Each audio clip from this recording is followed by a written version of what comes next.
তো হ্যালো বন্ধুরা, আজকে আছি ধান ক্ষেত খেতে ধান দেখবার চকে আইছি। তো দেখুন কি বুড়ি হয়েছে। তো আমার ক্ষেতটা তো দেখলেন আপনারা। তো আমার ক্ষেত ধরুন পাহা নাই, ধরুন 15-20 দিন পরে আরো পাকবো। তো এম্বুরা যে ক্ষেত আছে, এম্বুরা ক্ষেতটা ধরুন এই 2-1 দিনের মধ্যে কাটন রাখবো। তো এম্বুরা ক্ষেতটা যে 2-1 দিনের মধ্যে কাটন রাখবো, অম্বুরাও কাঁচা আছে, এম্বুরাও কাঁচা আছে, এম্বুরাও কাঁচা আছে, এম্বুরাও কাঁচা আছে, চারে হলে কাঁচা। তাহলে কাঁচা থাকলে এই ক্ষেতটা যে এই 1-1.5 বিঘা ক্ষেত যে পাকছে, এই 1-1.5 বিঘা ক্ষেতটা কেমন করে নিব? না মিশিং আইবো না কি আইবো? তো এটা মাথায় করে নেন। আর এই খেতা লাগো বাড়ি তো কমসে কম ওই যে কালা কালা যে দেয়া যায় বাড়ি, তো ওনে বুঝলাম কামলাতে কাটবো। কামলাতে কাটলে এটি তো মাথায় করে নিয়ে জানাবো ওই কোনো না এই এই বহুত দূর আর কি।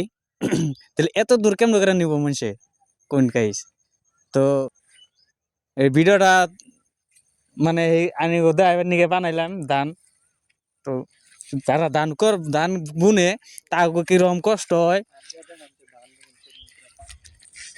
তো যারা আসলে যারা ধান বুনে তাও ধরুন কিরকম কষ্ট হয়, আগে পাশে কাটলে বহুত কষ্ট হয়। দেখুন দেখি কি সুন্দর হয়েছে ধানটা, পুরা সুন্দর। আরে ধান ধান খারাপ করবো না, কিন্তু যাই কি হয়েছে ধানটা আগুরি পাকে গেছে গা। আগুরি পাকলে মানে বহুত কষ্ট হোক এই যারা ক্ষেতটা করছে। তো ভিডিওটা ভালো লাগলে লাইক করবেন, শেয়ার করবেন, কমেন্ট করবেন। খুদা হাফিজ।